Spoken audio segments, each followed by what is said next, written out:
Good evening. It's always both an honor and a pleasure to address a group of entrepreneurs because I think that is my original visiting card. My original visiting card really would say entrepreneur. And for a very long time in my life, I've been half entrepreneur and half academic. And at some point in time, those roles have got reversed. But let me start by, first of all, welcoming all of you to this forum. And I think it's great that we have such a strong alumni and a great tribute to Professor Rao's passion that this has reached this particular point. So we can only kind of build it from here. Now, what I'm going to do is briefly talk about, I'll talk a little bit about my own career and some of my own experiences as an entrepreneur. Because what that resume does not tell you is that when I was 29, I was a middle-class Bengali boy working for Unilever. I left it and I went home to start a business on my own. And I did that for 10 years. Then when I was 39, I handed over that company to somebody else. I went for my PhD when I was 39 with 2 kids aged 2 and 6. And I lived off the stipend of a doctoral student in the US for four years. And I supported a family on that doctoral stipend. And I would come back to India for 1 month every year and consult for 15 days because that was the only way I could make my financial model work as a student. And so essentially I would come back to India to earn. So that my doctoral student thing, the whole year would kind of work out and I was not dissaving in that year. So I'll talk a little bit about, first of all, you see this new logo, SPJIMR, Bharatiya Vidya Bhavan with the 5 stripes. How many of you are aware of the background behind that?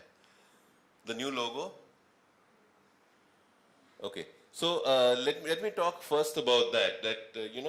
When we looked at the institute in 2015, one of the feedback that was coming across is that, look, if you look at the institute is very dynamic, the institute is very innovative, it's socially sensitive.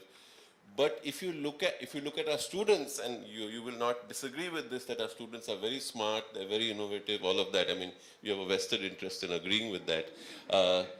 Ditto for our faculty. But when you look at our website, when you looked at the external face of the institute, if you look at the way we were presenting ourselves to the world, we were coming across as authentic, we were coming across as grounded, but the dynamic and innovative part of the institute was not really something that the world knew about. And it was not being well presented. So we went through an extensive exercise where we spoke to a lot of people. These included alumni, these included corporates, these included students, these included faculty. And what came across was, interestingly, that if you look at the institute, who we were and how we wanted to project ourselves, there were 5 adjectives and they're represented by those 5 orange stripes that you see there. Authentic, dynamic, innovative, socially sensitive, grounded. Socially sensitive, grounded and authentic were there in the current branding. They were there in the way we were presenting ourselves. Dynamic and innovative were not coming across in anything that we communicated. There was a second piece to this. We then went and said that if SPJIMR were a movie character, which movie character sums up the spirit of SPJIMR? And then we went and asked multiple groups, and to our surprise, from multiple groups, and this is something that this group will relate to, we got one answer, one common answer. And the answer is the character of Funsuk Wangru in 3 Idiots. Okay, so we want somebody who's cutting edge, who's an entrepreneur, who's creating something new, but at the same time, voluntarily of his own accord, has gone back to rural India and is making a difference. So this element of social sensitivity, this element of wanting to make a difference to India, and the element of having the courage to be different. And this is what we're trying to capture in the new colors. You see those 5 stripes. There is also a slogan that is not there on this banner, but you will see in a lot of our promotional material now. The slogan is courage.heart. And why am I talking about courage.heart? Because what we are saying is the essence of the SPJIMR student is this combination of courage and heart. Now, what is courage? Courage is the courage to strike out on your own. Courage is the courage to turn right when others are turning left. Courage is the courage of your convictions. Courage is the ability to persist in the face of failure. Now, where do you derive courage? You derive courage because you're passionate about something. And that passion is heart. And today, I apologize for being one of the few people in the room who's not formally dressed. But, I'm formally dressed all the time. And then I say I'm going to address a group of entrepreneurs. And in my life as an entrepreneur, there were times when we used to go to Citibank where my office would force me that, you have to wear the suit and the tie too. But otherwise, it was all about t-shirt and jeans. I mean, if you can't dress the way you want to, then why be on your own in the first place, right? So, my point is that if you have chosen to be entrepreneurs for life, then courage.heart is already the way you are. Because to me, an entrepreneur is the essence of heart and courage. You have chosen to pursue a passion when there were many safer options available to you. And when you started pursuing that passion, at many points in time, people have told you, what are you doing? You could have the fancy job, you could have the house, you could have the car, it is all so much easier. Why are you taking this risk? But there was something you cared for and you built on it. The second thing on entrepreneurs, and I think this is important, today there is again, and there has been a circle of hype and then a circle of correction. There is again a lot of hype around entrepreneurship. I think we need to celebrate entrepreneurship in every form. Whether you employ 10 people or 500 people or 1,000 people, we need people in this country who are creating jobs and not taking jobs. One of the sad things is that our best and brightest look for security. And if you are the best and brightest in the country and you want to be employed by somebody else in a country where we clearly need to create jobs, then you don't have the courage and heart to make the kind of difference that we want. And therefore, I think this makes a lot of sense, and to that extent, I salute each and every one of you for what you have chosen to do at this point in your life before this and in your lives to follow. So that's kind of the first point. Now, I'm going to talk about 3 stories from my own life as an entrepreneur, and I hope that there are some lessons that I can abstract, and then maybe if anybody has any questions, I'll pick that up.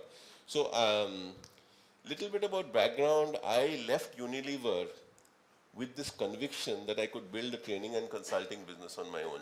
Why did I do it? And this was, I was 29, and I'm giving away my age here, but this is like 21 years back. And every time I did this, every time I did something crazy, I cut myself off from the network. Because when you're trying to take a risk and you have a batchmate who's saying, I just bought the car, and you don't want that distraction. You want to kind of say, I'll focus.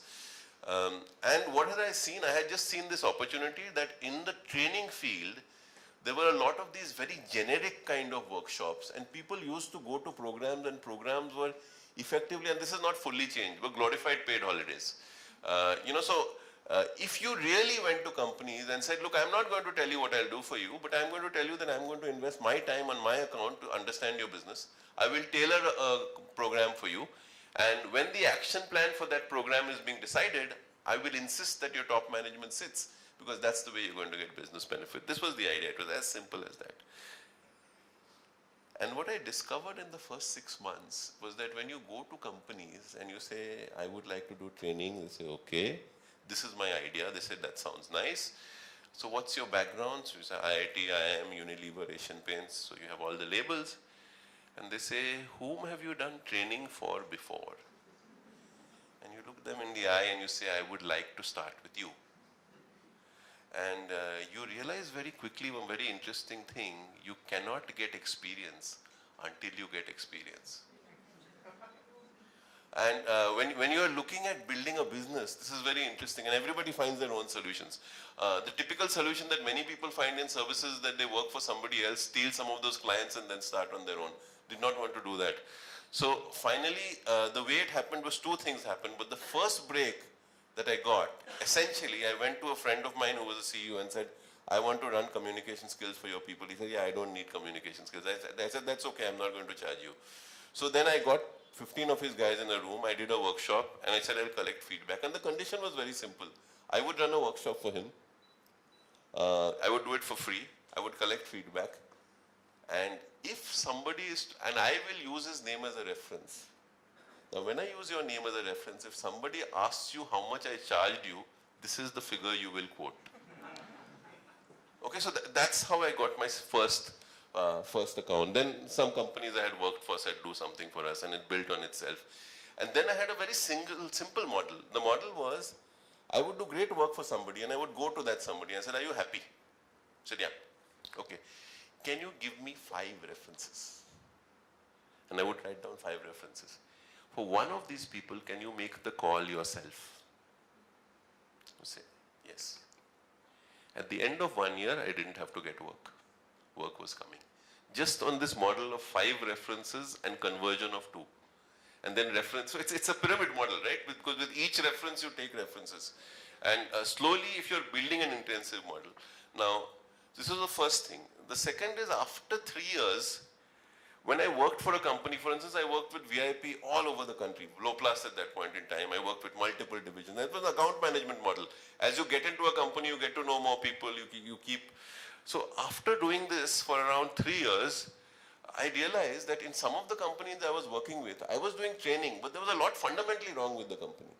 And as you get into the company, you bother about it. It bothers you, right? So I met the number 2 guy in VIP and I said, look, I have some thoughts on what you could do with your company. Can I write it and send it to you? He said, don't send it to me, send it to the MD. So I wrote a letter. It was a 10-page letter. And I sent it to Sanjeev Aga, who was then the managing director of VIP. He called me for a meeting. In the first 45 minutes, we actually argued for 45 minutes because he was trying to trash everything and I was fighting back. At the end of 45 minutes, he turns to me and he says, you seem to know my company better than I do. And my consulting business picked up from there. Now then what I used to do is whenever I worked 20 days in a company, I would write a letter to the MD. There were some companies where I never got called back for business after that letter. I'm trying to say 2-3 things. The first is you start out with a core idea, but anybody who tells you that he made a business plan at the end, at the beginning, and has faithfully stuck to that business plan for 10 years, has never been an entrepreneur in his life. You start out with some idea, and then accidents keep happening. You know, it is that ability to learn from each accident, figure out what works, and then scale out what works. And as you scale what works, again something will not work. And the entrepreneur is the guy who looks at something that doesn't work and says, there must be an opportunity here. You know, there is that old story, there's a book that I read long ago called There Must Be a Pony. Okay, there is this kid. And this kid is introduced to a room with a lot of stacks of hay and horse manure. And they find the kid kind of digging in these stacks of horse manure. They say, what are you doing? He says, I'm looking for a pony. I say, why? He says, with so much hay and so much horse manure, somewhere there must be a pony. So the entrepreneur is that guy. He's the guy who says there must be a pony. So the point is that if you have that approach that says that I will keep doing things. Entrepreneur has a strategy. That strategy is a broad direction.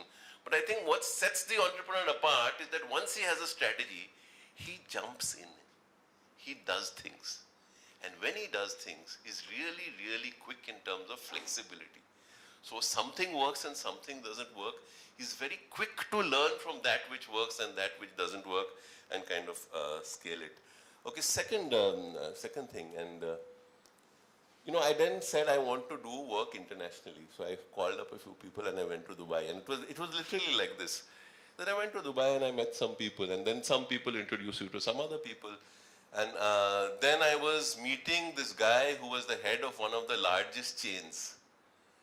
Okay, and he said, look, it's very, very simple. I've met you. I've liked your story. I've liked your network. So what I will do is I will give you a session with my top management on negotiation skills. Half a day, and if we are happy, then you get the contract. Then he said, and he was going. Then I said, my normal charges are $1,000, so I'll charge you for half a day. And believe me, I would have paid him $1,000 to do the assignment. Okay, but at that point in time, I realized that if I want to approach, because this is a very dominant person, you know, when he's saying, okay, I'll put you in front of my top management, half a day you succeed, you have the contract, otherwise not. So if you're dealing with an egotistical person, there is a certain degree of audacity and self-belief that you yourself must present.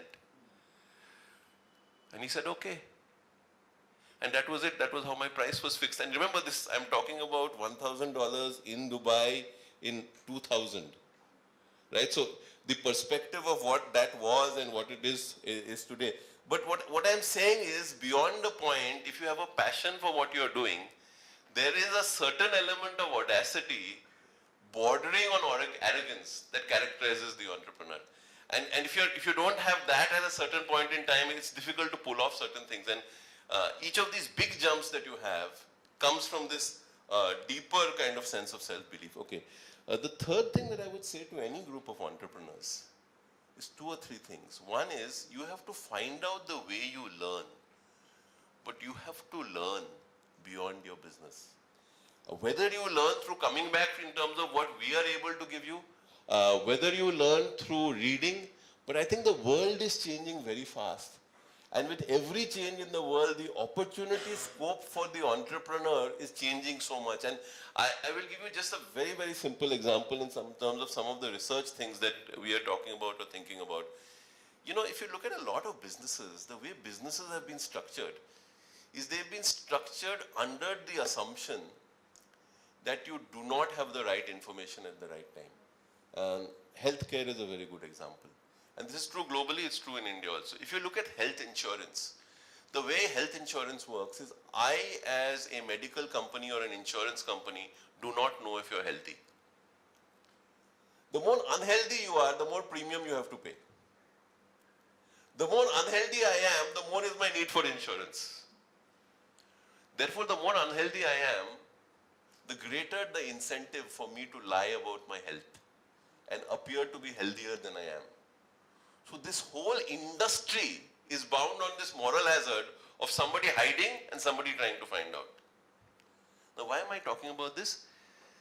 I don't think we are fully realizing technology and the Internet of Things, the kind of way it can reshape industries. Just think about it. Today, wearables can give you continuous information about a potential patient's health. And you could actually redefine healthcare, because the way healthcare as an industry has been structured is, what do I do to cure people when they're sick? You can shift that entire industry to, how do I keep people healthy? Because now I'm getting preventive information on a regular, ongoing. There are issues of data privacy. But my point is, as entrepreneurs, we need to track these trends, because tomorrow's large entrepreneur is the guy who was in the right place at the right time when a new trend was happening. So today, data, analytics and the Internet of Things will reshape any industry. Give you another example. As the cost of 3D printing comes down, what is going to happen to customer service?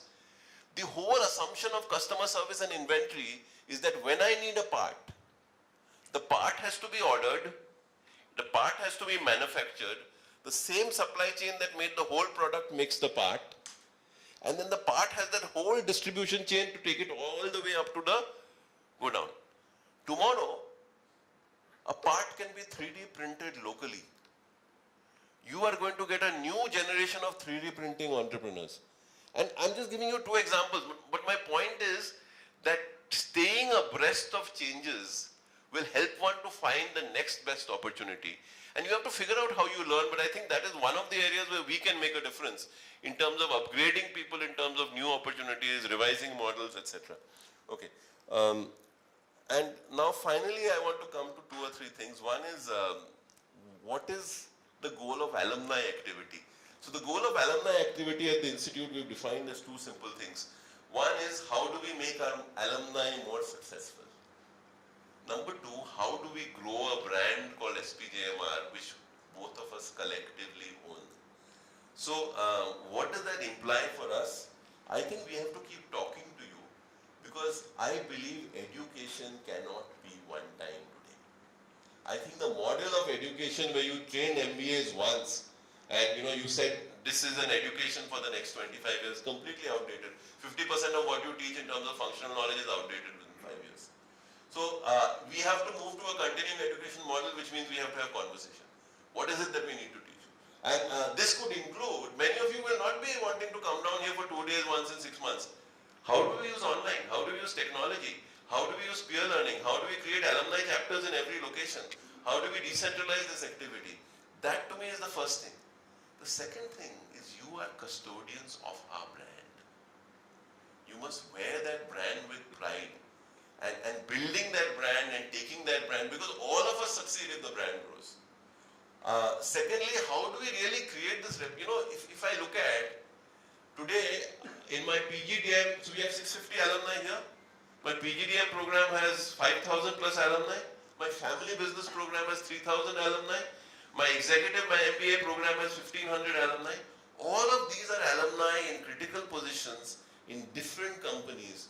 So if we can create the value, that because I wear a badge called SPJIMR and you wear a badge called SPJIMR, and what that badge guarantees is a certain quality of values, then the kind of synergy that that badge can bring in terms of business and networking opportunities. And I think networking, the way it is defined, and Manish will talk about it, but I've never been good at networking. People think I'm good at networking. I've never been good at networking in the sense of, there is this joke about networking that somebody goes, shakes his hand, looks at the card, okay, sees the card, not important, pushes him aside. So, you can't assign a value to people. The way I would like to look at networking is, can you form connections with people with whom you share some interest? And if you form those connections and those connections are diverse enough, for instance, I quiz. I'm a quizzer. I like to write. I like to debate. I like to do public speaking. I'm interested in cricket. I'm interested in music. Now I've got 7 or 8 broad interests. And I have various people who share interests with me.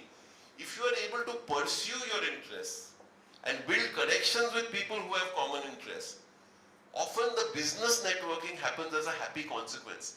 But the idea of keeping your interests alive and being a person who's interested in people, and there is a third principle in networking, and this to me is the principle which has helped me. There are many times in your life when people will ask you for favors. Many of these favors are small favors. It will take only half an hour of your time or 1 hour of your time, but it will make a difference to somebody else's life at that point in time. My basic principle has been that whenever that has happened, I have never said no. It gets difficult in this current job, but that is the basis of my network. That I have helped people when they needed help, and often it was a small help. But that, and don't do it with any expectation of benefit, but the benefit is larger. I believe you can be well networked if you're a particular kind of human being. And being that particular kind of human being is a human being who wants to make a difference. So that's all I want to say. I think, because I typically stand up here and then figure out what I'm going to talk about.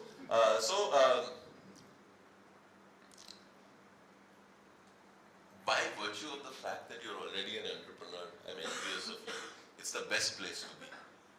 Running your own business is the best place to be. The second thing I will say to entrepreneurs is, more than ever, we need to build businesses that are based on fundamental needs of some group of people.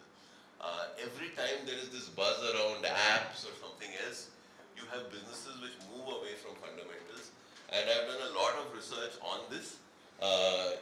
For every company that is sold, on the basis of valuation, there are 99 unhappy entrepreneurs. The way to have a success rate in entrepreneurship is to stay around something you know, is to work around a community you understand, leverage opportunities in the environment, but build businesses based on substance. Even when we looked at successful.com, then I did this research in 2000 for Business World, we found that the .coms which endured were the people who had sat in a garage and worked for 3 years before they got their funding. If they had struggled before funding, they were more likely to succeed. So this element of, the old world business. Now on the alumni front, I think this is a big start. We need to talk about how we need to engage with you in future. What is the way in which we can continually add value?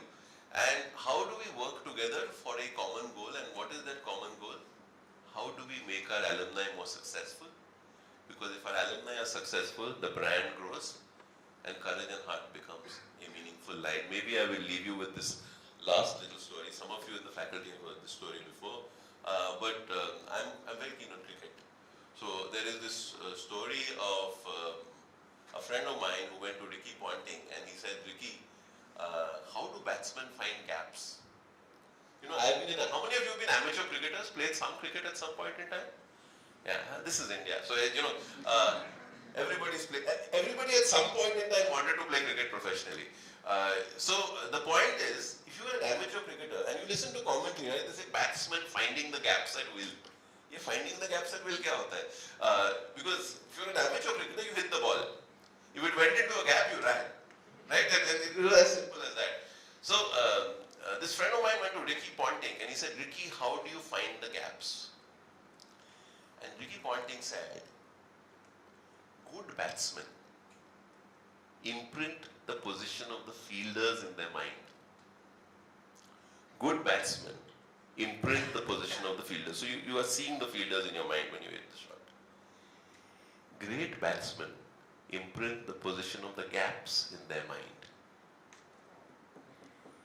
So if I had a message for entrepreneurs, it is this: don't look at the fielders, look at the gaps. Thank you very much.